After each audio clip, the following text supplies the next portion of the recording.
साथियों, मैं हूं सचिन कुमार निगम। स्वागत है आपकी अपनी लाइव क्लास में। कैसे हैं आप? आशा है कि आप बहुत अच्छे होंगे। चलिए शुरुआत करते हैं अगले सेशन की।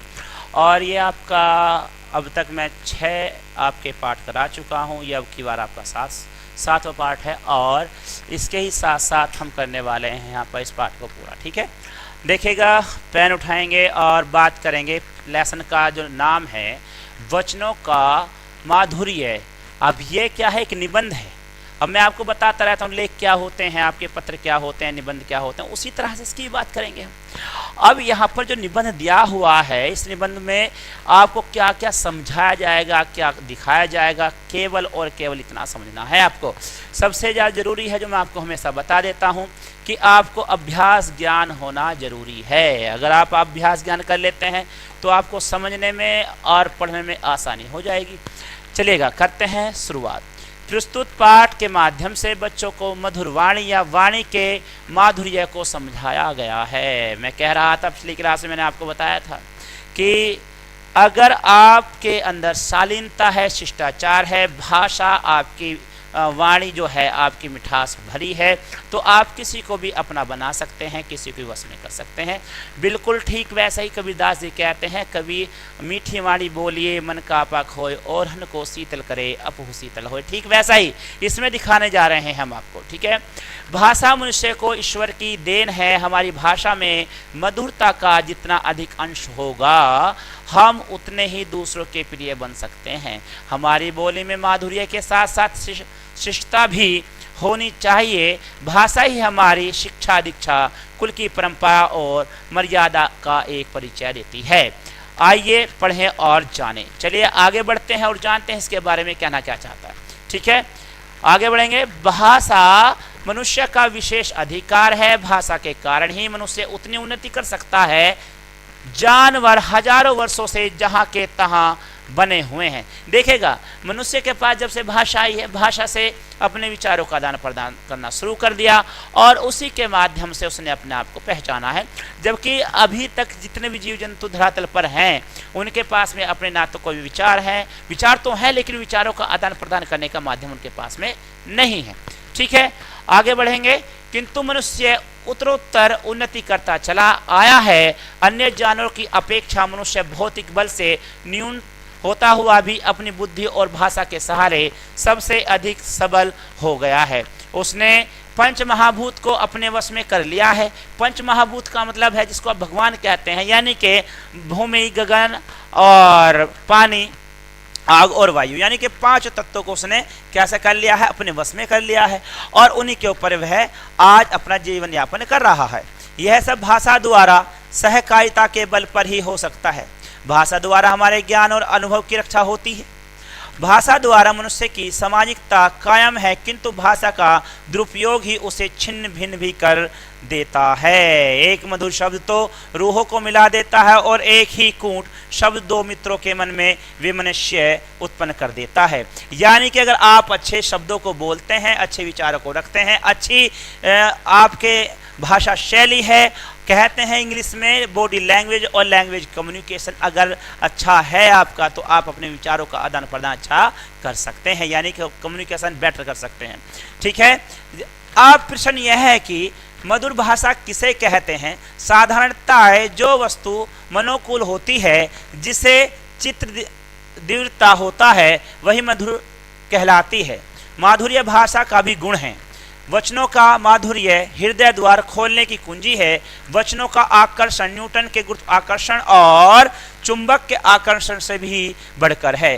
तभी तो तुलसीदास जी ने कहा है, कोयल काको देत है, कागा कासो लेत। यानी कोयल किसको देती है और कौवा किससे लेता है ना? कागा कासो लेत। कागा माने होता कौवा, है ना? मैं आपको बताता हूँ, कहते हैं एक विद्यार्थी के 5 लक्षण होने चाहिए।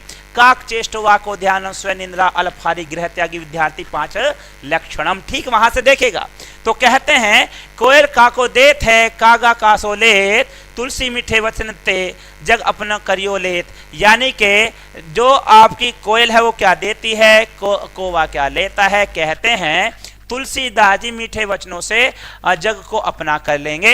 इसके विषय में कहा भी गया है, सत्य भ्रियांत प्रिय भ्रियांत ना भ्रियांत अप्रिय सत्यम। सबके ब्रह्मा मतलब ब्रह्म है, टोटल जो प्रकृति है उसमें सब कुछ सत्य के साथ ही चलता आया है। ठीक है, इसके आगे बढ़ेंगे और देखेंगे इसमें आगे के आपके विचार।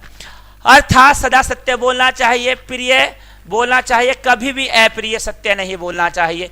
आप अगर झूठ बोलते हैं, झूठ का कोई औचित्य नहीं होता। जिसने अपनों से झूठ बोला है या झूठ बोलता हुआ आया है, उसने अपने ही आप में अपने आप को खत्म कर लिया है। आगे बढ़ेंगे।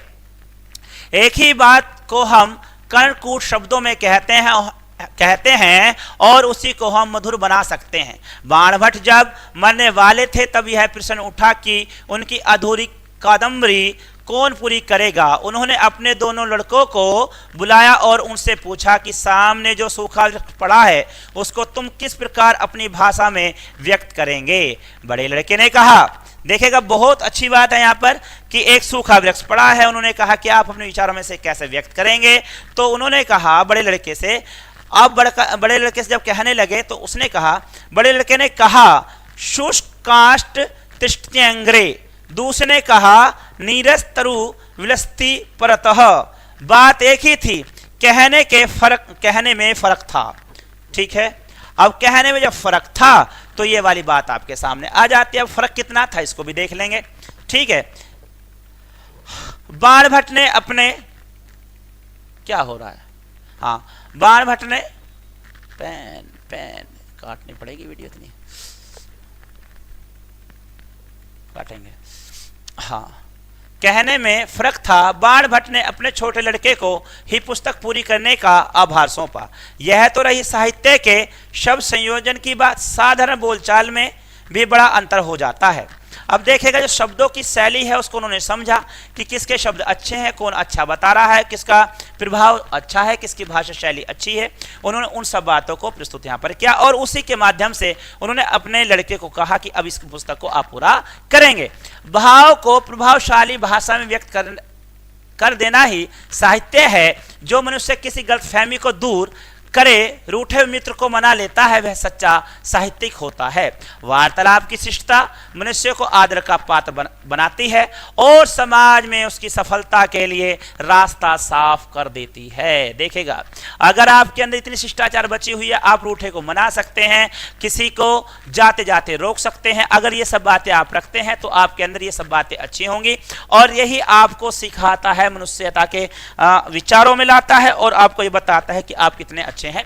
मनुष्य का समाज पर जो प्रभाव पड़ता है, आपके विचारों से जो प्रभाव पड़ता है, आपकी भाषा शैली से जो विश्वास होता है, प्रभाव पड़ता है, वो एकदम अलग होता है। लोग आपके बारे में हमेशा पॉजिटिव सोचते हैं, नकारात्मक नहीं सोचते हैं। ठीक है, वह बहुत अंश में पोशाक और चाल ढाल पर निर्भर रहता है, किंतु विश्व भरे कनक घंटों की संसार में कमी नहीं है। यह प्रभाव ऊपरी होता है और पोशाक का मान जब तक भाषण से पुष्ट नहीं होता तब तक स्थायी नहीं होता। मधुरभाषी के लिए करनी और कथनी का समय आवश्यक है, किंतु कर्म के लिए वचन पहली सीढ़ी है।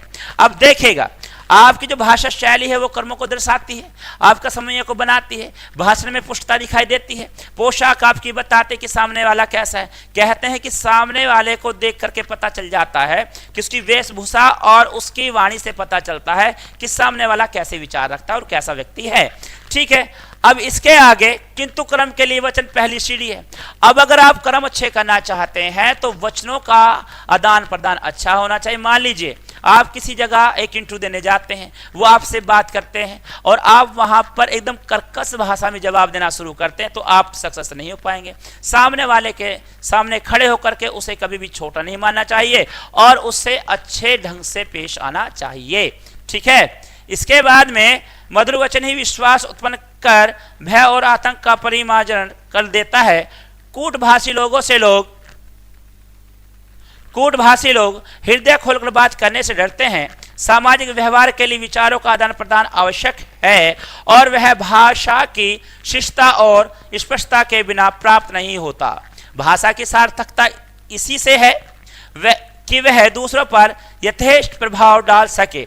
जब बुरे वचन आदमी को रुष्ट कर सकते हैं तो मधुर वचन दूसरों को प्रसन्न भी कर सकते हैं। शब्दों का जादू बड़ा जबरदस्त होता है।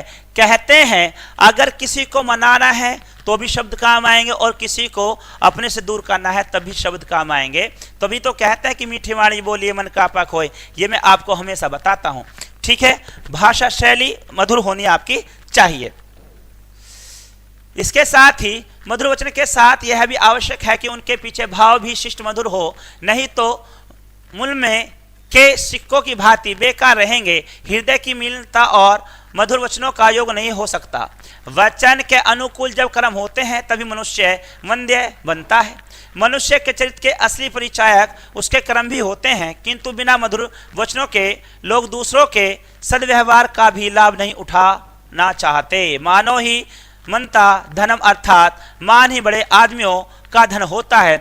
जिन लोगों के पास धन होता है और अगर उनका मान सम्मान ना किया जाए तो वो धन भी होना बेकार है। क्योंकि अगर आपका मान सम्मान होता है तो उसमें कहीं भी धन की प्रबलता अधिक नहीं होती, बल्कि आपकी बुद्धि को उसमें देखा जाता है, आपके विचारों को देखा जाता है, आपके ज्ञान को देखा जाता है।